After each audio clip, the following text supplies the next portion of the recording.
Masalah Palestina ini masalah yang tidak mudah, yang rumit. Tetapi kita Islam itu berbeda dengan yang lain. Memandang Palestina sejak dulu sampai sekarang sama. Kita nggak ada berubah. Walaupun peta konfigurasi politik global itu berubah, kita tetap satu, memandang Palestina ini adalah bukan untuk tempat main-main, bukan sebagai barang mainan, komoditas, tapi dia adalah tanah yang harus dilindungi, yang harus dijaga, karena disitulah titik tolak para nabi dan rasul untuk menyebarkan tauhid, menyebarkan dakwah tauhid kepada Allah Subhanahu wa taala. Sama nilainya, sakralnya sama dengan Mekah dan Madinah. Nggak beda. Itu dalam Islam gitu. Makanya Umar bin Khattab bela-belain datang dari Madinah menempuh jarak ribuan kilometer, ya, hanya pakai onta itu untuk menerima kunci gerbang Yerusalem dari Uskup Soporinus. Karena ini wasiat dari baginda Rasulullah SAW. Inilah yang diimpikan oleh baginda Rasulullah SAW. Agar apa? Islam itu menjadi kekuatan global ketika umat Islam ini menguasai Baitul Maqdis. Coba lihat dalam sejarahnya. Kuat dan lemahnya kekuasaan umat Islam itu bergantung pada Baitul Maqdis. Ketika kita menguasai Baitul Maqdis, Palestina, bumi negeri Syam, maka umat Islam itu kuat, jaya. Mulai dari masa Umar bin Khattab sampai terjadi Perang Salib. Perang Salib itulah tanda awal kemunduran umat Islam. Lepas dari tangan kita. Tapi alhamdulillah bisa kembali lagi direbut setelah 88 tahun. Dan itu proses yang tidak mudah. Nah, sekarang usia Zionis baru 77 tahun. Sejak tahun 48 dideklarasikan.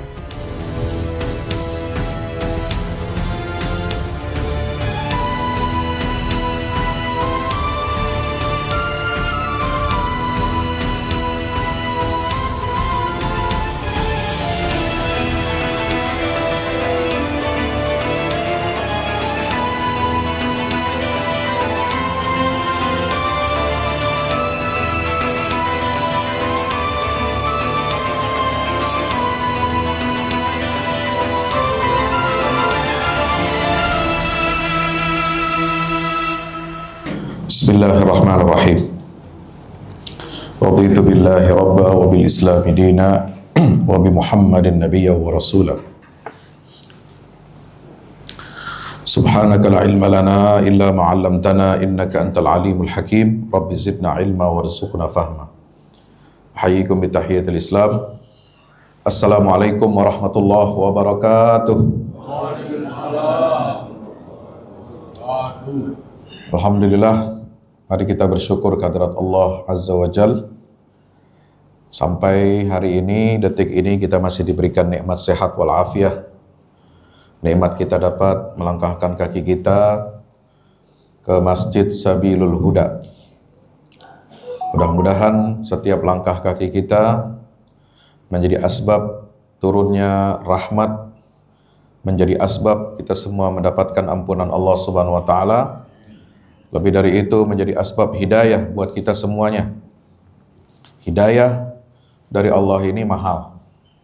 Petunjuk istiqomah setelah kita mendapatkan petunjuk Islam dan iman itu sangat mahal harganya.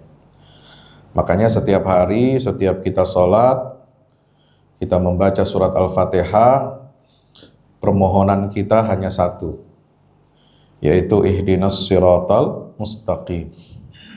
Bukan berarti kita belum mendapatkan hidayah Islam. Tapi yang kita minta dalam doa itu, ya Allah tunjuki kami ke jalan yang lurus, itu adalah petunjuk istiqomah. Petunjuk istiqomah ini beda dengan petunjuk fitrah.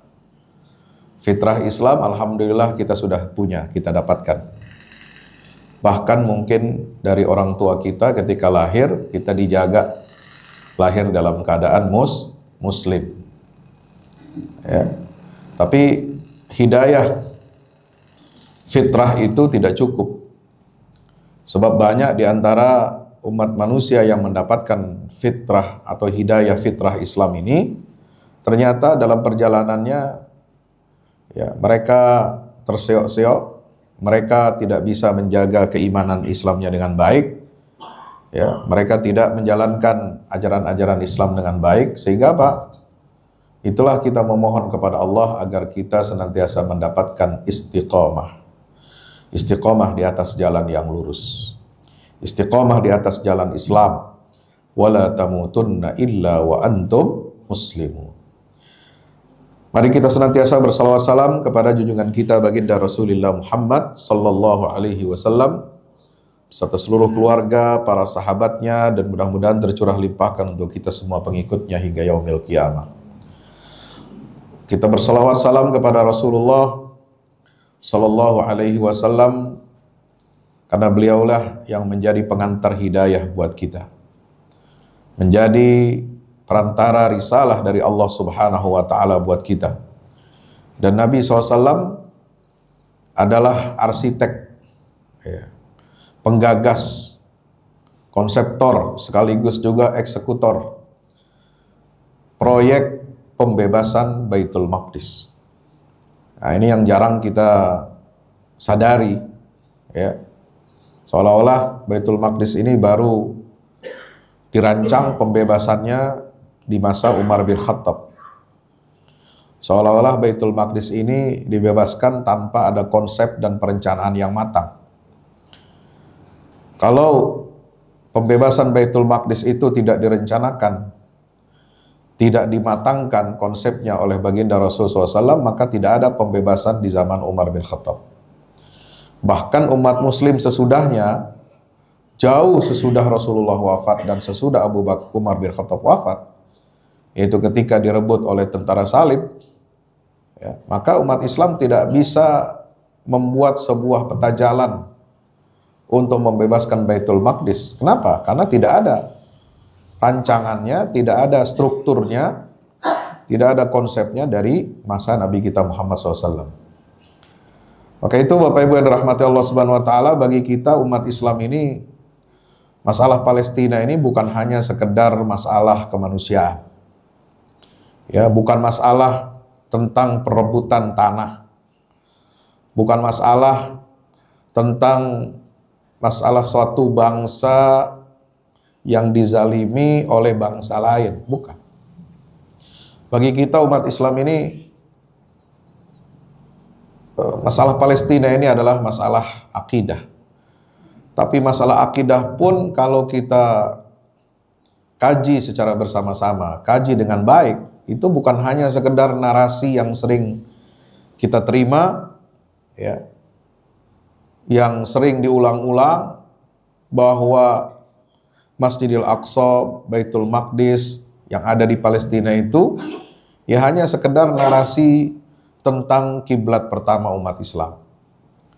Narasi sekedar menjadi tempat Isra dan Mi'rajnya baginda Rasulullah SAW. Nah, kalau seperti itu, ya, kita akan memandang masalah Palestina ini ya hangat-hangat tai ayam.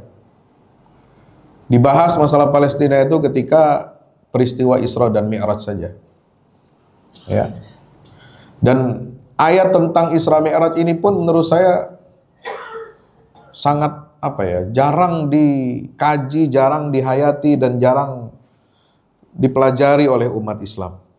Sampai kemarin saya menyampaikan, ya, di depan media massa, ya, apakah mungkin, ya, saya bertanya kepada para alim ulama, kepada para ustadz, para guru, kepada pemimpin majelis ulama, ormas-ormas Islam, apakah sebaiknya ayat tentang Isra Mi'raj di ayat 1 surat Al-Isra itu kita hapuskan saja? Ya. Kayaknya udah orang itu nggak ngerti gitu. Dibaca tapi nggak ada isi, nggak ada pemahamannya. Ya, dibaca ayat itu tapi tidak ada implementasinya. Ya, ayat itu isinya biasanya diceritakan oleh para mubalik ini terkait tentang apa? Tentang peristiwa Isra Mi'raj. Tentang umat Islam ini mendapatkan perintah kewajiban sholat lima waktu. Nah, saya mau tanya, itu kewajiban sholat 5 waktu itu apakah hanya sekedar kewajiban saja atau dia terkait dengan sejarahnya? Ya, Nabi Muhammad itu 13 tahun di Mekah, ditambah 1 tahun lebih, ya, kurang lebih 1 tahun 6 bulan, ya, 1 tahun 6 bulan itu beliau sholat selama itu sebelum ada pemindahan kiblat itu kemana arah kiblatnya? Ya ke Masjidil Aqsa. Jadi para sahabat Nabi ya itu sholat itu lebih lama menghadap kiblatnya kemana? Ke Masjidil Aqsa ketimbang ke Ka'bah, ke Masjidil Haram. Ya, 13 tahun tambah 1 tahun 6 bulan berapa? Ya, 14 tahun setengah. 14 tahun setengah. Itu lebih lama daripada umat Islam sholat menghadap ke Masjidil Haram itu di masa periode Madinah, ya. Itu. Karena arah kiblat ini baru dipindahkan pada tahun kedua Hijriah. Nabi SAW wafat tahun 10 Hijriah. Jadi praktis umat Islam sholat menghadap Masjidil Haram itu cuma 8 tahun. Ya, kurang lebih 8 tahun. Tetapi mereka sholatnya itu selama 14 tahun setengah lebih itu menghadap kemana? Ke Masjidil Aqsa. Maka di zaman Nabi itu, ya, para sahabat itu meskipun mereka belum pernah datang ke sana, meskipun mereka sudah mendengarkan keutamaan-keutamaannya dari baginda Rasul SAW, ya, meskipun sudah viral ayat tentang Masjidil Aqsa, ayat tentang keutamaan Al-Quds, ya, kemudian viral dari lisannya Nabi SAW menggambarkan bagaimana kondisi Masjidil Aqsa itu, apa keutamaan-keutamaannya, itu mereka menjadi sebuah obsesi, ya, untuk bisa datang ke sana dan bisa membebaskan atau memerdekakan Baitul Maqdis. Karena pada zaman Nabi SAW, ya, Baitul Maqdis ini atau Masjidil Aqsa Palestina itu berada di bawah penjajahan Romawi. Ya. Tapi Nabi SAW sudah membuat sebuah perencanaan atau takhtid yang disebut sebagai perencanaan strategis, ya, untuk pembebasan Masjidil Aqsa. Ya, karena waktu Nabi Isra Mi'raj itu, ya, itu bukan berada di tangan kaum muslimin.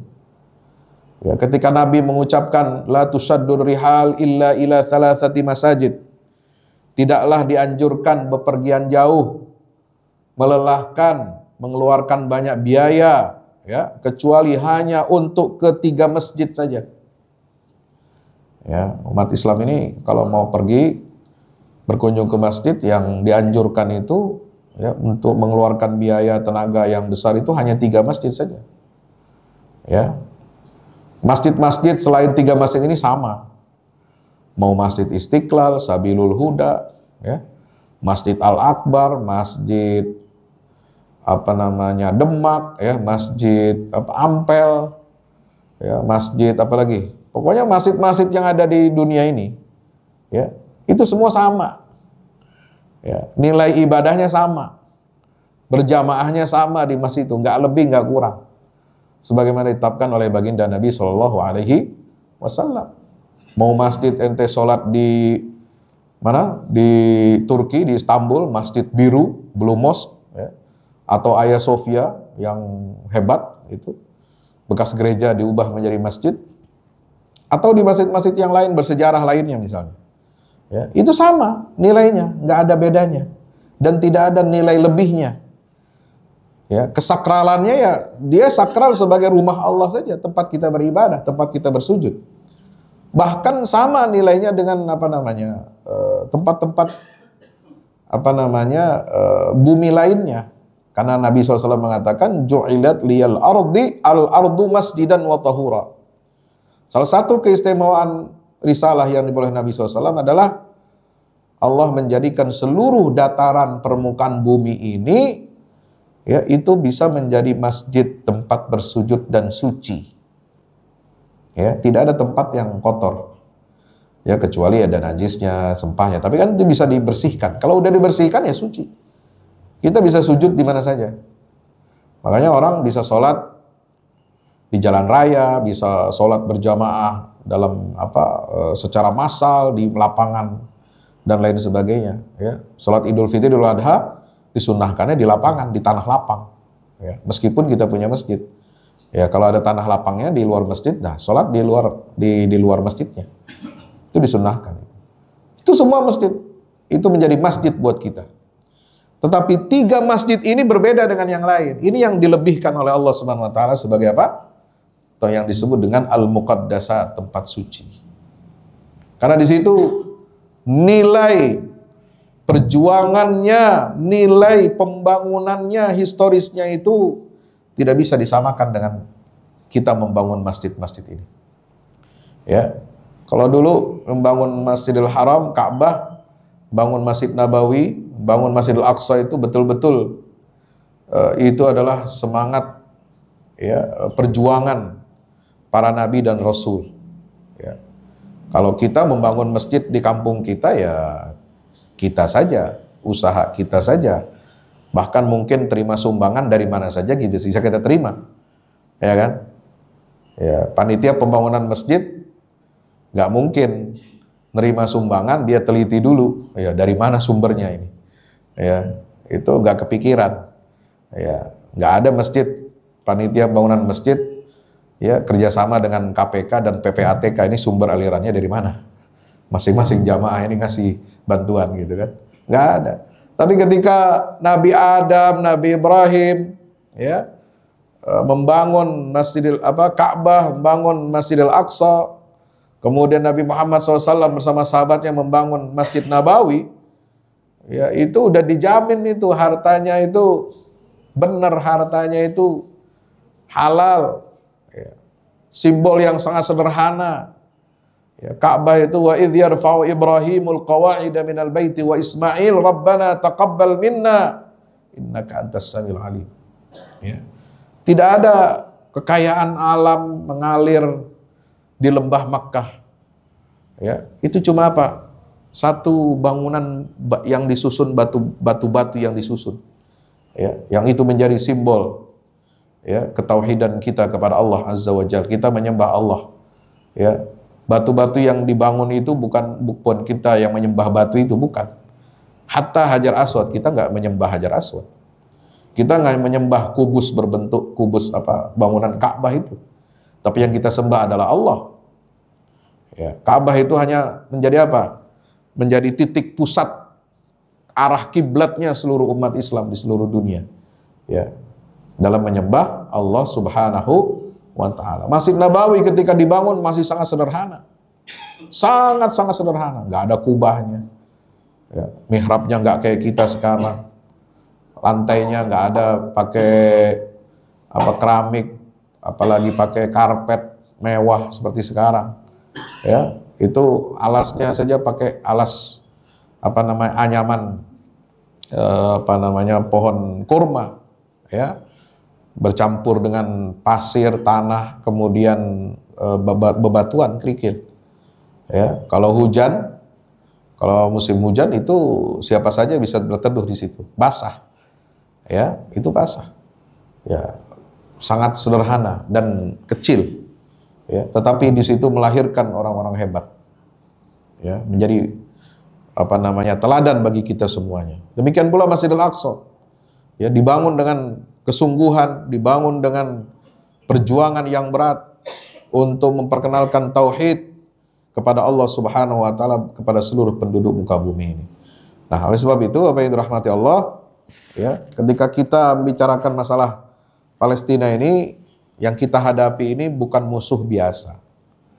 Ya, bukan musuh sembarangan. Ya.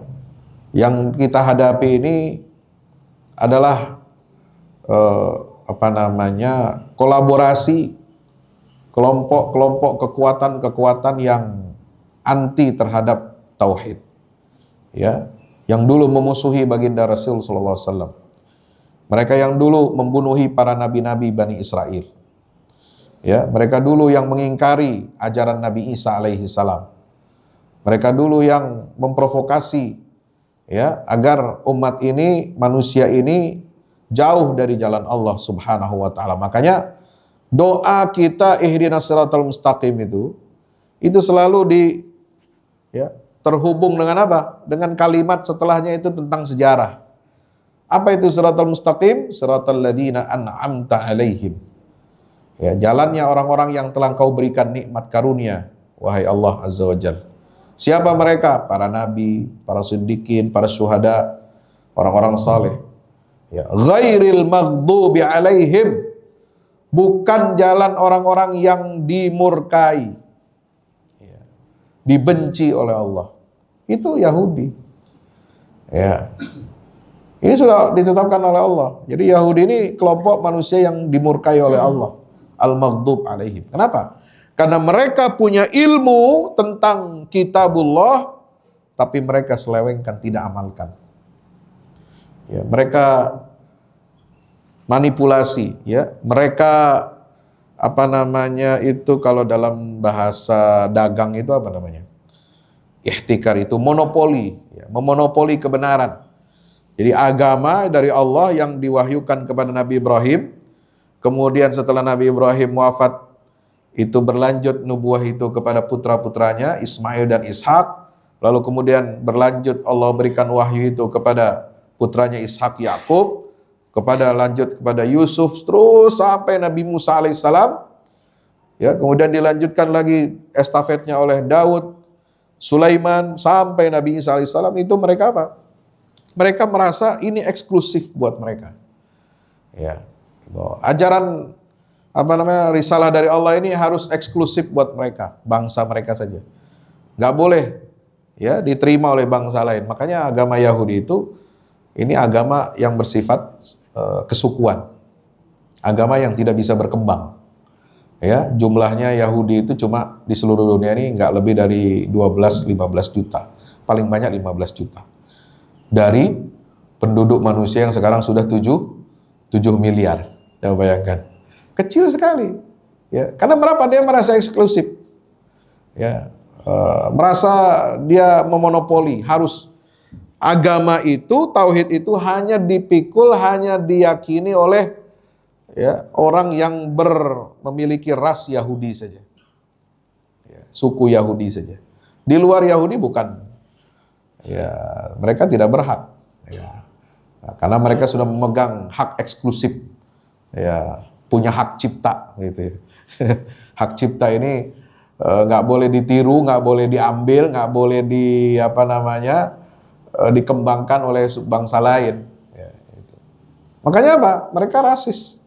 Yahudi itu pertama dia sebagai agama, kemudian sebagai suku, nasionalisme. Jadi negara Yahudi yang sekarang namanya Israel itu adalah negara satu-satunya di dunia, ya, yang berbasis kepada agama dan rasis. Ya, ya, mereka menerima demokrasi, ya, ada parlemen itu ya hanya sekedar prosedural aja. Ya, menerima warga negara Arab tahun 48 yang tidak mengungsi keluar Palestina, itu dijadikan warga negara Israel, ya itu hanya prosedur saja. Tapi dalam prakteknya rasis, ya, rasis, Pak. Mereka tidak sama hak ya bangsa Yahudi dengan hak non Yahudi di dalam negara Israel itu nggak sama. Diskriminasinya luar biasa. Ya, kemarin aja waktu ada Israel, kota-kotanya diserang oleh rudal Iran itu kan diprotes sama pekerja-pekerja imigran. Ya, ada dilaporkan di media-media pekerja misalnya dari Cina, dari mana-mana itu yang bukan ras Yahudi, itu nggak bisa mendapatkan perlindungan, mereka masuk ke dalam bunker ketika diserang. Ya, mereka mendahulukan, memprioritaskan ras Yahudinya. Ya, yang lain biarin aja mati gitu kan. Cuma nih ras ini harus dijaga begitu. Dan tugas negara Israel itu memang menjaga eksistensi rasnya itu. Jadi bukan kayak kita Indonesia ini suku bangsanya macam-macam, bahasanya macam-macam, kita semua dilindungi tumpah darah Indonesia ini. Agama juga dilindungi semua. Tapi kalau agama di luar Yahudi di sana ya cuma prosedural aja. Tapi intinya adalah mereka tidak mau itu. Ya, Bapak Ibu dirahmati Allah Subhanahu Wa Taala. Maka itulah kita memandang masalah Palestina ini, jangan kita hanya banyak keliru di antara kita ini. Ya, ada yang udah bosen, ya, wah kelamaan perangnya gitu ya. Ya, perang itu bukan pilihan mereka. Ya, rakyat Palestina ini bukan karena mereka senang perang lalu memilih kemudian berlama-lama 2 tahun, enggak. Ya, itu kondisi yang harus mereka hadapi gitu. Nah, kadang-kadang masyarakat kita umumnya di Indonesia, bahkan di dunia Islam, baru peduli kepada masalah Palestina itu kalau ada korban, kalau ada perang, ya, ada konflik bersenjata, ya, rakyat Palestina menjadi korbannya, baru kita peduli. Ya, ini kekeliruan yang sangat besar. Ya, lebih parahnya lagi, kita baru ingat dan peduli kepada Palestina, kepada Masjidil Aqsa, ya, hanya pada sebatas masalah kemanusiaan, seperti kita memandang korban bencana-bencana alam lainnya. Ya, kita memandang mereka itu seperti kita donatur, hubungan kita dengan rakyat Palestina itu seperti donatur dengan penerima manfaat. Ini bahaya. Nggak boleh seperti itu. Ya, kita berdonasi membantu saudara-saudara kita di Palestina itu jangan Anda samakan dengan kita berdonasi dengan korban bencana alam, ya, kena gempa, banjir, kebakaran, atau pandemi, ya, enggak sama. Ya, mereka ini, ya, adalah korban sistematis yang dipinggirkan, yang dicabut dari hak-haknya itu selama puluhan tahun. Ya. Nah, mereka ini menjadi cermin, simbol dari kelemahan dan ketidakberdayaan umat Islam di seluruh dunia. Ya. Maka hubungan kita dengan mereka ini jangan seperti kita donatur kepada penerima manfaat. Apa yang menyebabkan kita salah dan keliru dalam menempatkan diri kita? Memandang Palestina itu hanya urusan donasi, ya, kita sebagai donatur, mereka sebagai penerima manfaat. Itu akar masalahnya apa? Karena kesalahan kita dalam memahami dan dalam ilmu tentang Baitul Maqdis. Ya, edukasi kita nggak ada, kurang. Kalau ditanya anak-anak kita, berapa tempat suci umat Islam? Taunya Mekah, Madinah doang. Ya, tidak ada disebut Al-Quds atau Baitul Maqdis, Masjidil Aqsa. Edukasi kita lemah. Berapa nabi yang tinggal, besar, lahir, dan memiliki hubungan khusus, ya, dengan Baitul Maqdis Palestina? Nggak tahu anak-anak kita. Ya, ada 17 nabi dari 25 nabi dan rasul yang wajib kita imani. Ya, setiap muslim beriman kepada mereka. Itu 17-17-nya itu sampai Nabi Muhammad, ya, mulai dari Nabi Ibrahim, Nabi Lut dan Ibrahim sampai Nabi Muhammad. Itu mereka, ya, berdakwahnya di Baitul Maqdis pusatnya. Ya. Nah, ketika kita membaca surat Al-Kahfi, Anda merasakan nggak bahwa Anda sedang membaca kisah-kisah di situ, geografinya itu adalah wilayah Baitul Maqdis. Ya, kan kita baca surat Al-Kahfi nih.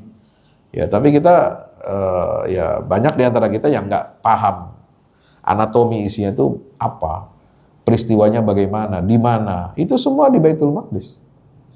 Ashabul Kahfi itu di Baitul Maqdis. Walaupun bukan di Masjidil Aqsa-nya, bukan, tapi dia di wilayah Baitul Maqdis, itu wilayah besar yang disebut dengan negeri Syam. Biladus Syam. Ya, Syam itu mencakup, ya, Palestina sekarang, ya, kemudian Lebanon, Syria, dan Yordania. Itu Biladus Syam. Ya, Biladus Syam. Nah, pusat negeri Syam itu adalah Baitul Maqdis. Dia adalah Palestina. Jadi Palestina itu semuanya disebut dengan Baitul Maqdis.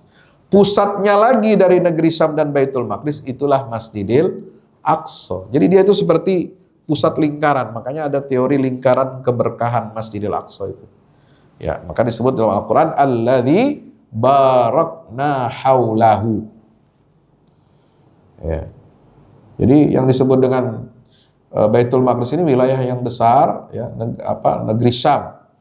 Nah, kalau dalam tradisi Kesultanan Ottoman, ya, Utsmaniyah Turki, mereka memandang negeri Hijaz, ada Mekah dan Madinah itu wilayah tanah suci, dan juga negeri Syam sebagai tanah suci umat Islam. Makanya Sultan-Sultan Utsmani, ya, Ottoman Turki itu selalu menyebut negeri Syam itu dengan apa? Syam Asy-Syarif. Sama dengan Makkah Al-Musyarrafah dan Al-Madinah Al-Munawwarah. Jadi negeri Syam itu negeri tanah suci. Sebab itu tanah para nabi. Ya, yang tempat mereka berdakwah, mereka memperjuangkan tegaknya kalimat la ilaha illallah. Kalimat tauhid itu. Nah, tapi itu juga menjadi pusat konflik gitu ya. Nah, oleh sebab itu Bapak Ibu dirahmati Allah Subhanahu wa taala, cara kita memandang Palestina ini harus kita perbaiki. Ya, harus kita punya ilmunya, belajar. Ya. Kita sholat 5 waktu, kadang-kadang kita nggak punya bayangan bahwa sholat 5 waktu ini terhubung dengan apa? Dengan Masjidil Aqsa.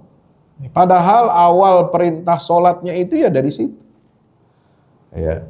Nabi SAW itu, kata Ibunda Aisyah, karena Rasulullah SAW la yanamu ala firashihi hatta yaqra'a suratai Az-Zumar wa Bani Israil. Nabi setiap malam itu tidak tidur. Tidak tidur di atas kasurnya. Ya. Jangan dibayangkan kasurnya itu seperti kita sekarang. Spring bed. Ya. Kasurnya Nabi itu ya cuma tatakan kain, sama di bawahnya itu anyaman kurma, pohon kurma, daun kurma. Ya, sehingga kalau Nabi bangun itu membekas di tubuhnya. Itu, saking kasarnya itu tempat tidurnya Nabi SAW. Nabi tidak pernah tidur setiap malam sebelum membaca 2 surat. Yaitu surat Az-Zumar dan surat Al-Isra. Ya. Jadi panjang tuh, ya. Surat Al-Isra aja 111. Ya, 111 ayat. Surat Az-Zumar ada berapa? Itu kurang lebih ya sekitar 60-an gitu ya. Atau 70 gitu. Ya. Itu panjang. Jadi Nabi itu setiap malam mengisi hari-harinya, malam sebelum tidur. Ya, nggak kayak kita. Ya, kalau kita sebelum tidur ngapain? Hah? Bu, ngapain Bu sebelum tidur Bu? Hah? Apa yang dilihat? Apa yang dibaca? Ada yang nungguin sinetron, ya kan? Ada yang scroll HP, gadget, ada yang bapak-bapak yang bekerja ya masih lembur, kerjain tugas gitu ya. Untuk persiapan besoknya dan sebagainya gitu ya. Tapi Nabi SAW ini beliau SAW ini menghayati betul. Setiap malam itu beliau tadarus surat Al-Isra. Ya. Apa hikmahnya, rahasianya kata para ulama? Ini menunjukkan kecintaan beliau kepada Masjidil Aqsa. Menunjukkan keprihatinan beliau terhadap Masjidil Aqsa. Dan dari situlah beliau merancang strategi untuk membebaskan Masjidil Aqsa itu. Ya. Itu. Ayat-ayat yang Allah turunkan itu terutama yang berkaitan dengan masalah-masalah internasional, politik global itu pasti terkait dengan ya, Masjidil Aqsa. Ya. Maka Nabi SAW merancang itu semua. Ya, bagaimana tahapannya? Setelah selesai benturan, konflik dengan kaum musyrikin, ya, perang Badar, perang Uhud, apalagi sampai perang Ahzab itu Yahudi. Ya, konfliknya dengan Bani Israel. Ya, sama dengan koalisi mereka dengan kaum musyrikin. Gitu kan? Nah, selesai perang Ahzab, Nabi fokus perhatiannya untuk Masjidil Aqsa. Ya, fokus itu. Apalagi setelah penaklukan kota Mekah tahun ke-8 Hijrah. Bahkan sebelum Mekah itu ditaklukkan tahun ke-8, itu Nabi sudah mengirim pasukan kemana? Ya, ada 3 pasukan yang dikirim. Peperangan pertama adalah perang Mu'tah, ya. Kemudian perang Tabuk, dan yang terakhir pasukan Usamah dikirim ke negeri Syam sebelum Nabi SAW wafat. Ya, itu. Perang Mu'tah ini terjadi pada tahun ke-8 setelah penaklukan kota Makkah. Itu perang Mu'tah. Itu perang besar, ya. di mana umat Islam ya menghadapi tentara Romawi yang jumlahnya puluhan kali lipat lebih besar. Ya, 3 panglima Muslim ya syahid di perang Mu'tah. Mu'tah itu dekat mana? Di Yordania sekarang. Nah, maka di sana dibangun Universitas Mu'tah, Mu'tah University. Itu lembah, ya, wilayah lembah, gurun, ya, tempat peperangan para sahabat melawan Romawi. Untuk apa? Untuk membebaskan Masjidil Aqsa. Ya. Itu sudah dirancang. Siapa yang wafat di sana? Ada Abdullah bin Rawaha, ada Ja'far bin Abi Thalib, ya, dan Zaid bin Harisah, anak angkatnya Rasulullah SAW. Gitu. Ini 3 panglima ini wafat, dan banyak lagi puluhan ratusan sahabat Nabi yang wafat di Mu'tah itu dalam peperangan besar melawan Romawi. Ya, yang kemudian kepemimpinan pasukan ini dilanjutkan oleh siapa? Khalid bin Walid. Ya, berhasil menggentarkan musuh, ya, dan banyak menimbulkan korban di pihak musuh, ya, dan Khalid kemudian membawa mundur pasukan Islam. Ya, bukan kalah perang itu, tapi justru itu untuk menunjukkan bahwa kekuatan Islam ini mulai diperhitungkan di dunia masa itu. Nah, kemudian setelah Fathu Makkah, ya, setelah perang Mu'tah, Nabi tahun 9 Hijrah itu mengirimkan pasukan lagi, langsung beliau pimpin. Itu perang Tabuk. Nah, Tabuk ini juga ada di perbatasan antara Saudi Arabia dengan Syam sekarang, ya, perbatasan antara Saudi dengan Syria. Itu perang Tabuk. Nah, perang Tabuk ini kan juga dahsyat, ya. Diwajibkan, diperintahkan oleh Allah ketika umat Islam dalam kondisi ekonomi yang sulit, ya, menunggu masa panen, cuaca udara panas. Nah, Nabi SAW diperintahkan untuk apa? Ya, ke perang Tabuk, ya. Maka turunlah surat At-Taubah menceritakan bagaimana proses, ya, mulai dari awal perang itu, kemudian gangguan-gangguan, provokasi, penolakan ke orang-orang munafik, ya. Makanya kalau ingin baca sikap orang-orang munafik terhadap perang, ya, melawan Romawi, melawan penaklukan Baitul Maqdis, itu saudara bisa baca di surat At-Taubah. Surat At-Taubah ini Allah turunkan untuk membongkar isi hati kaum munafik. Jadi kaum munafik kenapa bisa muncul? Ya, kenapa ada model jenis manusia? Ya, Allah bukan hanya menyebutkan orang beriman, mukminun, kemudian orang kafir, tapi juga ada munafik. Ya.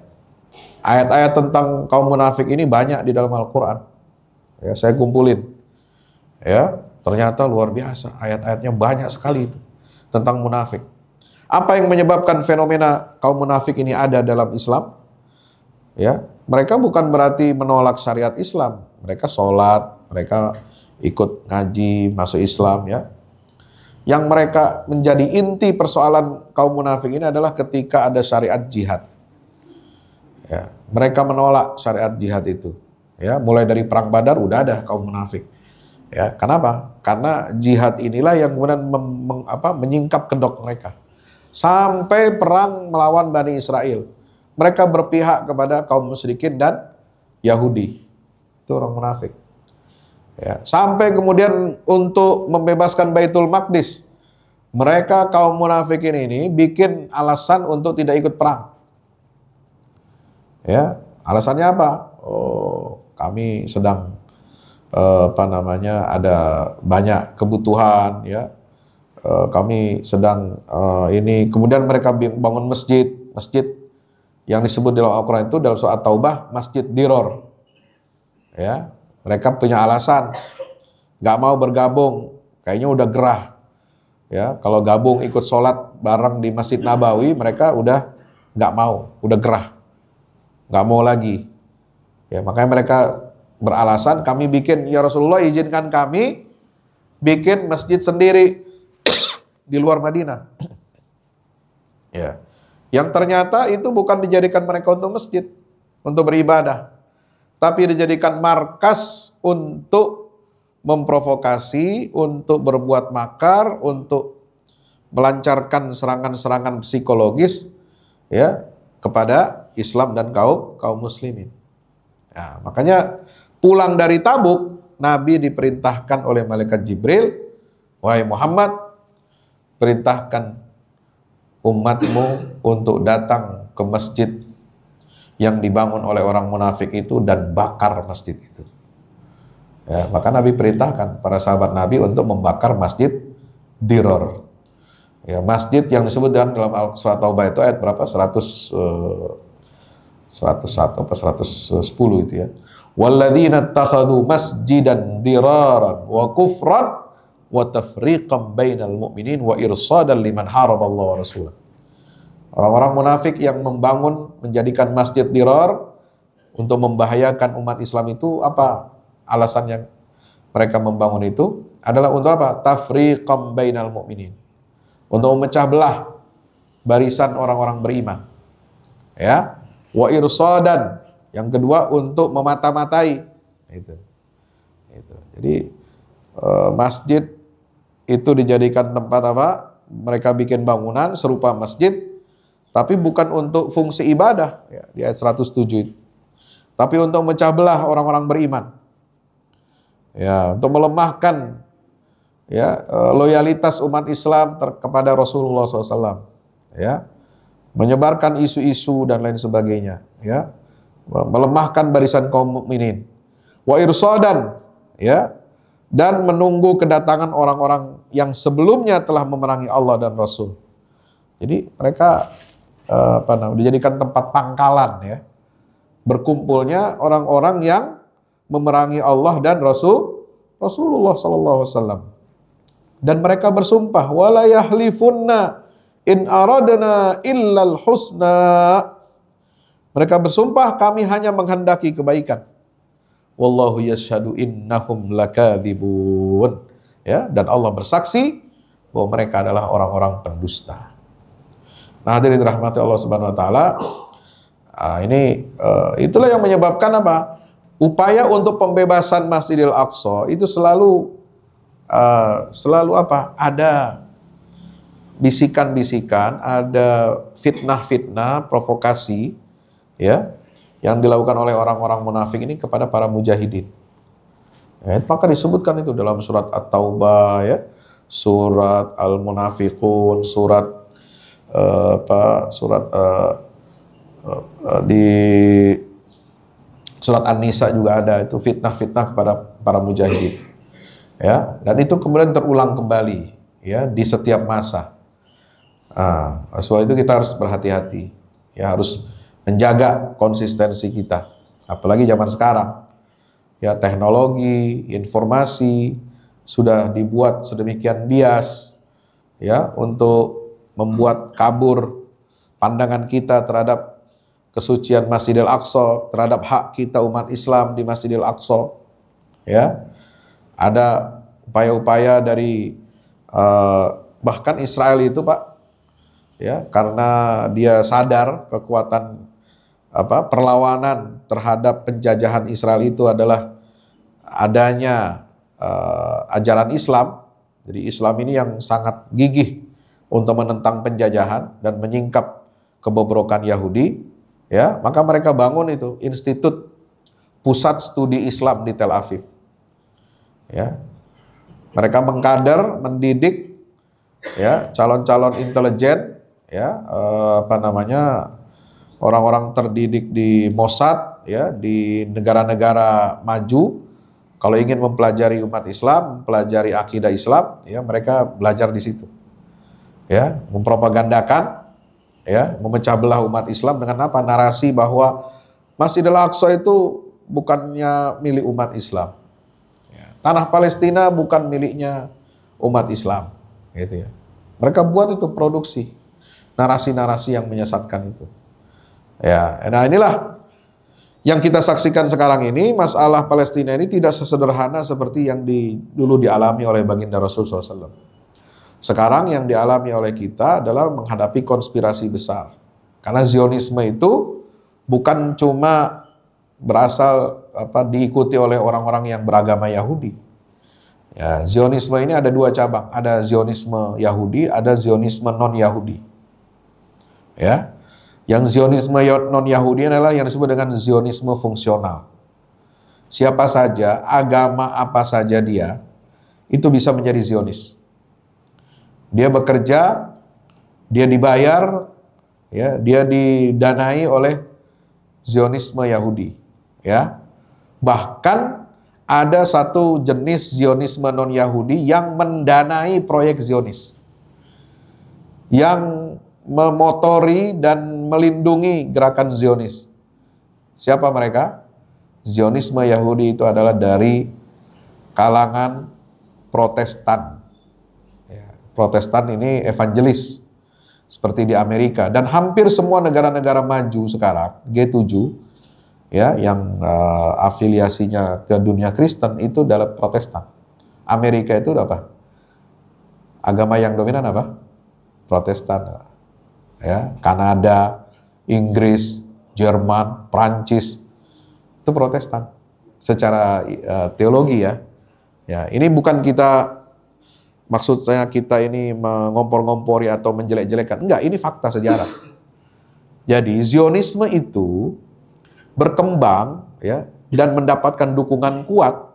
Itu salah satu faktornya kenapa? Karena di negara-negara besar, negara-negara yang dominan setelah Perang Dunia I dan II, itu yang muncul adalah negara-negara yang berbasis agama pemimpin dan rakyatnya adalah Protestan. Nah, tafsir Alkitab, ya, Bible dalam agama Protestan ini agak berbeda dengan Katolik, Pak. Anda silakan baca, searching aja sekarang. Beda dalam memandang Israel dan Zionis.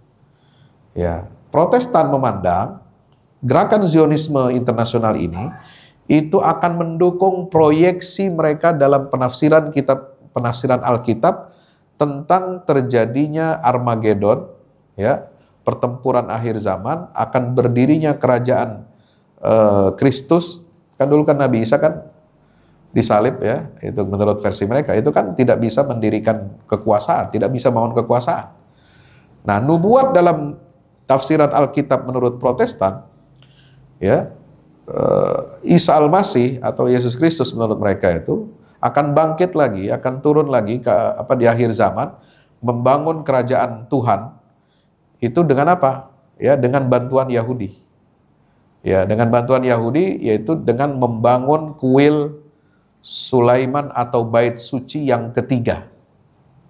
Ya, disitulah nanti bertahtanya siapa? Nabi Isa. Gitu. Nah, ini jadi ada irisan teologi, ya, antara Zionisme internasional ini dengan Protestan. Kalau Katolik tidak.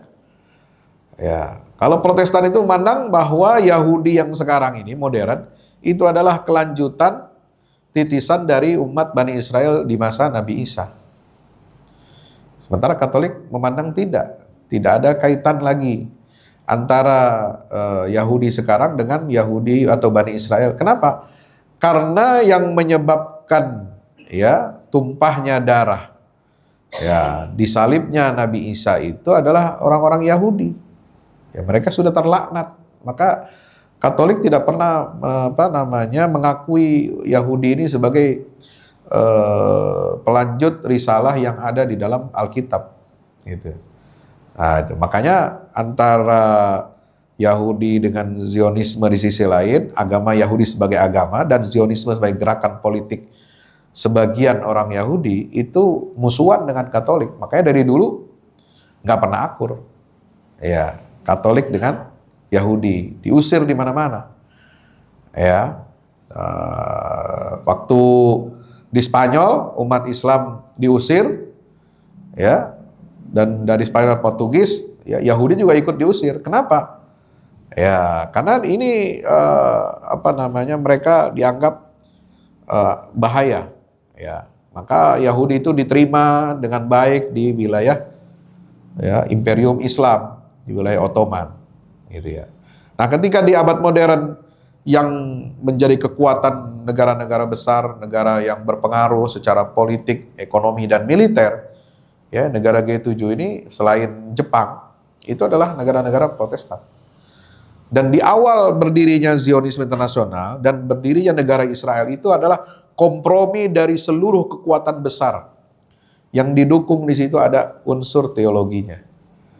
Ya, Anda bisa baca, Bapak bisa baca di buku.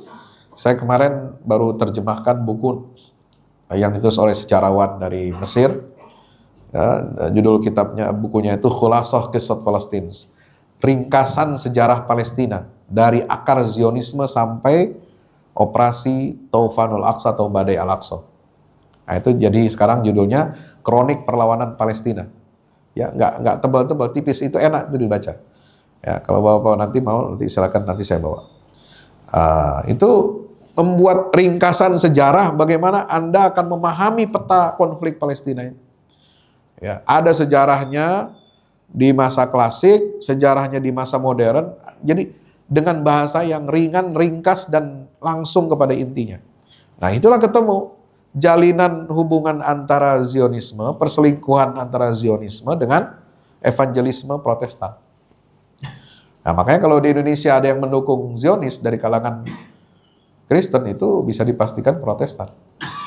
Gitu. Nah, jadi dunia Islam ini sekarang mestinya kita harus berkoalisi dengan apa? Dengan Katolik untuk melawan proyek Zionisme ini, Yahudi. Gitu. Jadi memang peta politik dunia ini berubah. Kalau dulu di zaman kejayaan Islam Ottoman, ya, Kesultanan Ottoman Turki itu sebagai imperium itu banyak berkoalisi dengan apa? Dengan Protestan. Kenapa? Karena Protestan dulu di Eropa kan minoritas. Ya, di Eropa itu minoritas, ya. Nah, ketika pecah Kristen Katolik itu dengan Protestan, itu Ottoman memihak Protestan. Kenapa? Untuk mengganggu dunia Katolik yang sangat dominan di Eropa. Ya, dengan pusatnya itu adalah Roma, Vatikan itu ya. Itu banyak sejarahnya bisa diungkap. Hubungan baik antara Ottoman dengan Inggris pada abad ke-16, dengan Kekaisaran Prancis, ya, dengan Jerman, ya. Nah, tetapi pecah kongsi setelah abad modern, semua kekuatan dunia ini besar, yang mereka itu adalah Protestan, itu lalu ingin melemahkan Ottoman, ya, dan ingin menguasai dunia Islam, negeri-negeri Islam yang kaya dengan sumber daya alam. Nah, itu sejarah. Maka muncullah Perang Dunia ke-1, Perang Dunia ke-2. Nah, Bapak yang dirahmati Allah, jadi masalah Palestina ini masalah yang tidak mudah, ya, yang rumit. Tetapi kita Islam itu berbeda dengan yang lain. Memandang Palestina sejak dulu sampai sekarang sama. Kita nggak ada berubah. Walaupun peta konfigurasi politik global itu berubah, kita tetap satu, memandang Palestina ini adalah bukan untuk tempat main-main, bukan sebagai barang mainan, komoditas, tapi dia adalah tanah yang harus dilindungi, yang harus dijaga, karena disitulah titik tolak para nabi dan rasul untuk menyebarkan tauhid, menyebarkan dakwah tauhid, ya, kepada Allah Subhanahu wa taala. Sama nilainya, sakralnya sama dengan Mekah dan Madinah, nggak beda. Itu dalam Islam begitu. Makanya Umar bin Khattab, ya, bela-belain, ya, datang, ya, dari Madinah menempuh jarak ribuan kilometer, ya, hanya pakai onta, ya, itu untuk menerima kunci gerbang Yerusalem dari Uskup Soporinus. Karena ini wasiat dari baginda Rasulullah SAW. Ya, inilah yang diimpikan oleh baginda Rasulullah SAW. Agar apa? Islam itu menjadi kekuatan global ketika umat Islam ini menguasai Baitul Maqdis. Coba lihat dalam sejarahnya, ya. Kuat dan lemahnya kekuasaan umat Islam itu bergantung pada Baitul Maqdis. Ketika kita menguasai Baitul Maqdis, Palestina, bumi negeri Syam, maka umat Islam itu kuat, jaya. Ya, mulai dari masa Umar bin Khattab sampai terjadi perang salib. Nah, perang salib itulah tanda awal kemunduran umat Islam.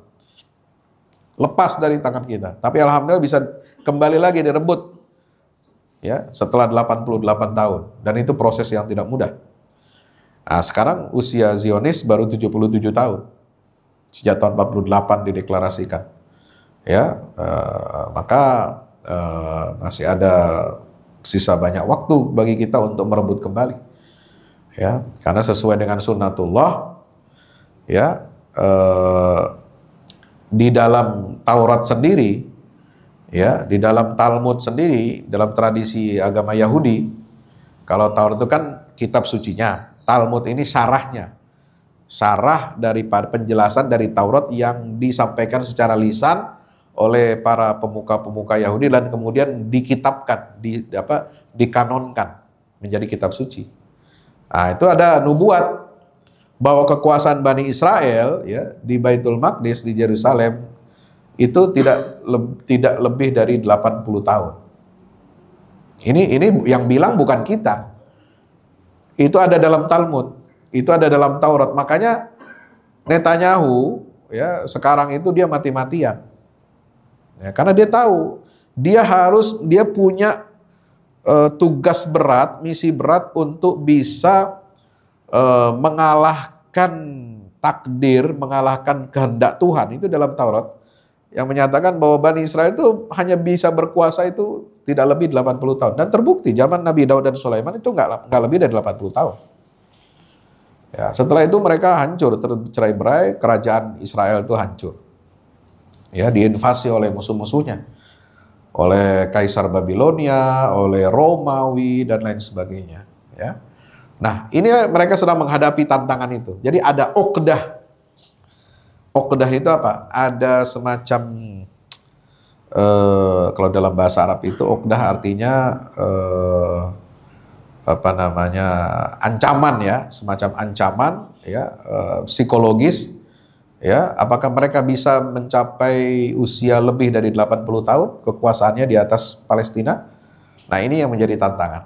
Nah, itu persis seperti yang diungkapkan oleh Syekh Ahmad Yasin, ya, bahwa usia sebuah bangsa itu kan kematangan dan keruntuhannya itu kan biasanya 40 tahun. Ada masa perputaran, ya, ada masa daurah. Seperti peradaban ini kan ada masa surut, ada masa pasangnya.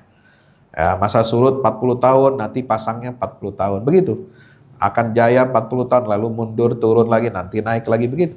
Nah, inilah yang dihadapi oleh Israel sekarang. Dia tidak akan melebihi dari 8 dekade.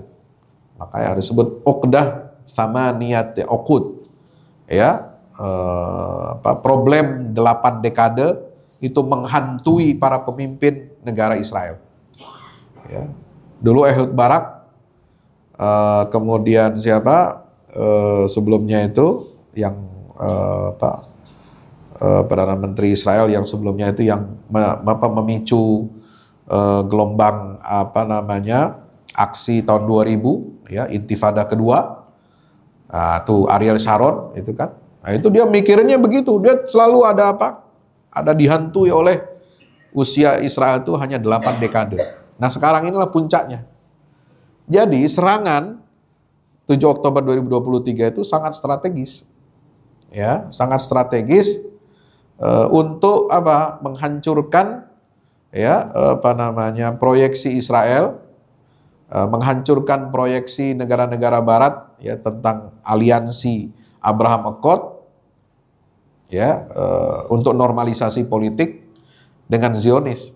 Nah, makanya mereka melakukan serangan pencegahan, preemptive strike, ya, serangan pencegahan untuk apa? Agar proyek normalisasi di dunia Arab dan dunia Islam dengan Israel itu gagal. Ya, so kalau terjadi normalisasi, ya, Masjidil Aqsa nggak akan pernah bisa dikembalikan ke umat Islam. Artinya kita menganggap negara Israel itu sebagai bagian negara yang normal berada di tengah-tengah dunia Islam. Itu maksud normalisasi kan itu. Artinya normalisasi itu mengakui kedaulatan Israel atas tanah Palestina yang sekarang mereka kuasai, minus Gaza dan tepi barat. Berarti mereka menguasai berapa itu? 82% tanah Palestina.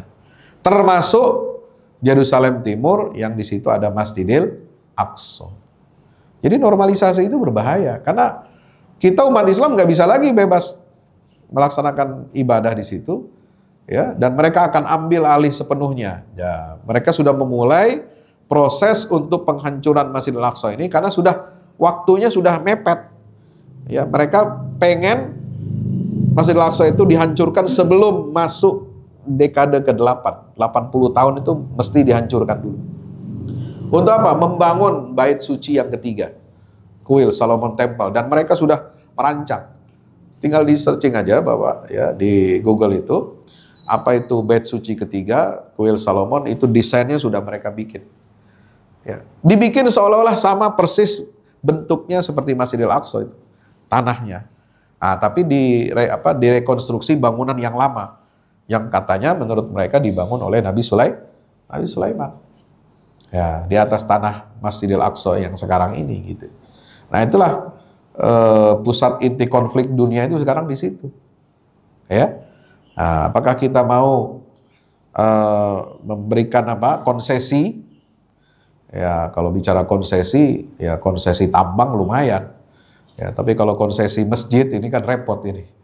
Ya, sebab nggak boleh umat Islam melepaskan masjid yang dibangun oleh para nabi, ya, menjadi tempat Isra Mi'rajnya Rasulullah, ya, kemudian dibebaskan dengan darah, dengan jihad, ya, oleh umat Islam selama berabad-abad, itu dilepaskan begitu saja jadi milik mereka.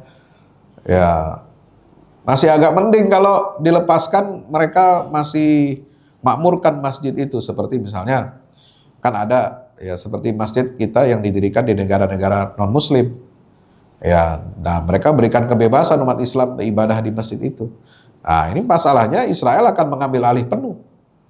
Ya, masjid itu nggak boleh berdiri, harus dihancurkan seperti apa? India menghancurkan masjid bersejarah, ya kan, Masjid Babri dan sebagainya.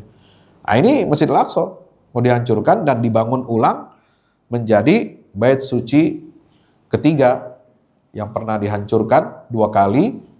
Pertama oleh Nebukadnezar, yang kedua oleh Kaisar Titus dari Roma. Nah, ini mereka mau bangun yang ketiga. Ya, di atas reruntuhan Masjidil Aqsa. Nah, ini tentu tantangan berat bagi umat Islam.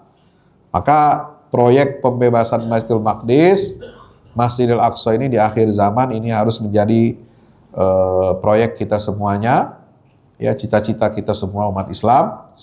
Ya, kalau kita bersatu, ya, kita bisa mengalahkan semua tantangan-tantangan ini. Ya, ada political will, ya, alhamdulillah, ya, Presiden, ya, kemarin baru ketemu juga dengan Perdana Menteri Malaysia, yang bicarakan masalah ini, karena ini masalah mendesak sekali. Ya, 2 tahun, hampir 20 bulan, ya, masyarakat Gaza ini tidak hidup secara normal, tidak baik-baik saja. Ya, dilakukan pembantaian terus-menerus tiap hari di hadapan mata dunia, ya, tanpa pemimpin-pemimpin negara Islam ini bisa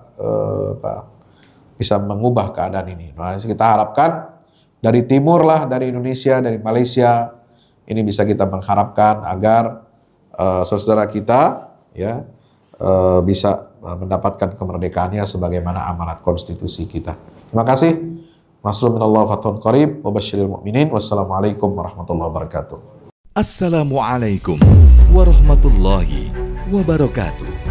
Yang terbaru dari Al-Fahmu Institute, buku petunjuk manusia pilihan, karya Ustadz Fahmi Salim.